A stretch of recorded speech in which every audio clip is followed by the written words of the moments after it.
no secret hatches. Those case things were stacked like a room. There was a little area. Oh, there was? Like big enough for that mattress. Really? Yeah. So you're gonna sick mother me and think it's all wild and strange. If you knew what I do for a living, it's dealing with twisted, sick mother. Why do you gotta come at me like this? Because I'm really kind of pissed right now. You embarrassed every one of us. In a small town, nestled between the mountains, there was a home that held a haunting secret. The house, belonging to a man named Richard Thompson, had always been somewhat of a mystery to the townsfolk. Richard was a quiet, unassuming man, often seen gardening or walking his dog. But behind his normal facade lay a darkness that would soon be exposed in the most shocking way. It all began one fateful evening when a local teenager named Sarah wandered too close to Richard's property while playing with her friends. As they laughed and ran around, Sarah noticed something odd. An old, rusty door, partially hidden by vines and weeds at the back of the yard. Curiosity piqued, she approached it. What lay behind that door would change everything. Sarah called her friends over, and together they pushed the door open. The creaking hinges echoed ominously as they revealed a narrow staircase leading down into darkness. The group hesitated, but their adventurous spirits urged them on. Armed with nothing but their phone flashlights, they descended cautiously, their hearts pounding with a mix of excitement and fear. As they reached the bottom, they found themselves in a dimly lit basement filled with old furniture, dusty boxes, and an overwhelming sense of dread. The air was thick and musty, and the flickering light from their phones cast eerie shadows on the walls. It was then that they stumbled upon a collection of items that made their blood run cold. A series of newspaper clippings detailing unsolved murders from the past decade. Among the articles, they found photographs of the victims, their faces frozen in time, forever haunted by the crimes committed against them. As they pieced together the chilling narrative, they couldn't shake the feeling that they were in the presence of something sinister. Panic began to set in, but before they could leave, they noticed a strange door at the far end of the basement, slightly ajar. Driven by a mix of fear and curiosity, they approached the door. What they found inside was a small, windowless room. The walls were covered with drawings and notes scrawled in a manic handwriting.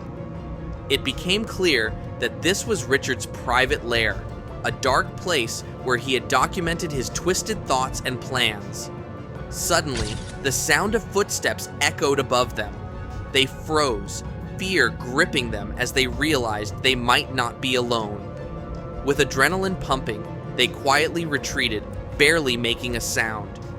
As they ascended the staircase, they heard Richard's voice calling out to his dog, "Max, come here, boy."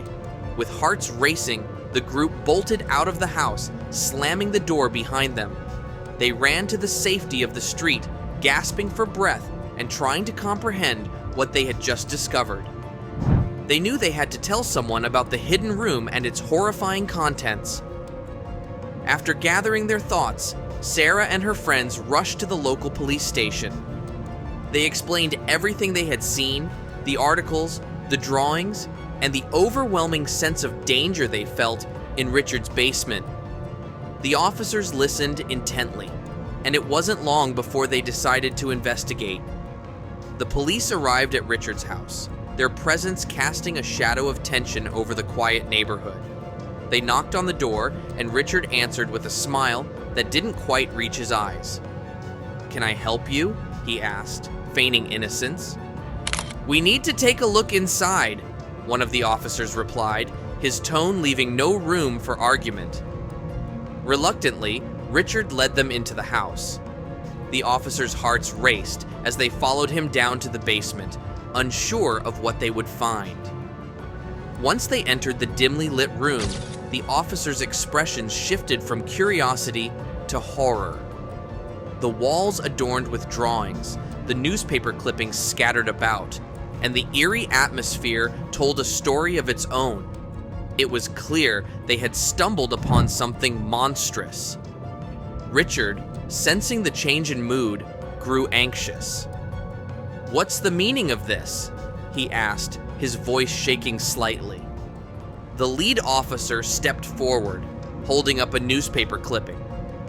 "Can you explain why you have all of this?"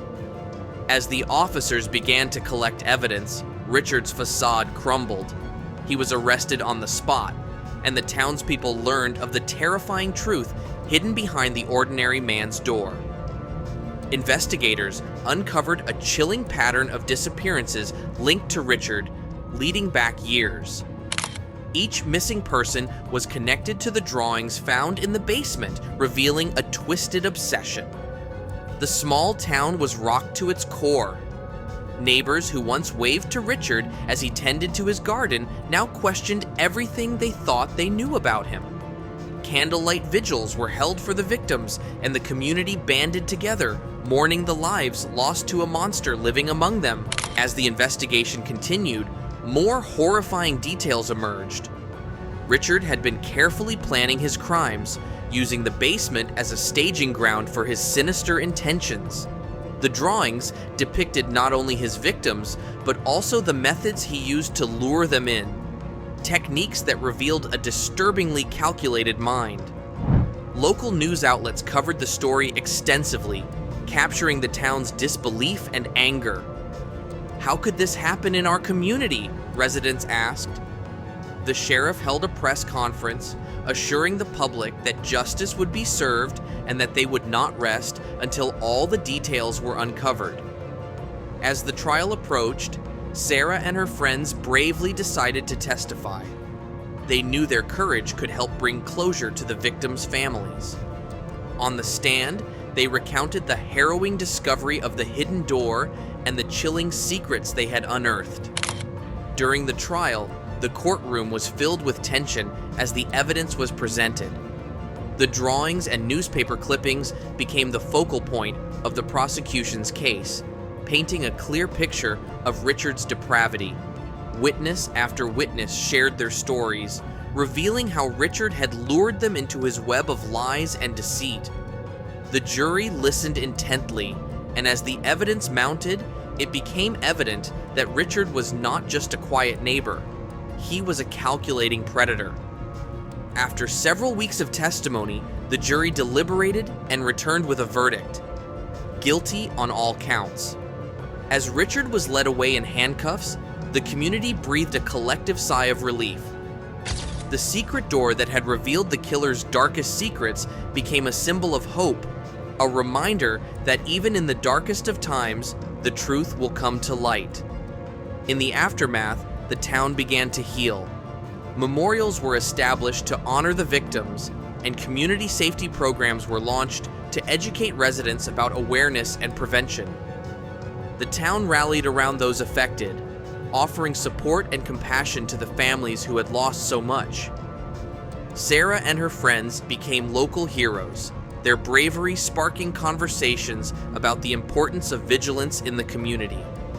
They were often invited to speak at schools, sharing their experience and encouraging young people to trust their instincts when something doesn't feel right. Over time, the story of the secret door and Richard Thompson faded into history, but its impact remained. The town of Maplewood became a closer-knit community, more aware of the dangers that could lurk just beyond their doorstep. It was a lesson learned the hard way, but one that would resonate for years to come. As life returned to normal, the residents of Maplewood found strength in each other, creating bonds that would withstand the test of time. The memory of those lost would never fade, and the courage of those who stood up for justice would inspire generations. In the end, the hidden door that revealed the killer's darkest secrets became a powerful reminder that the truth, no matter how horrifying, can bring light to the darkest corners of our lives.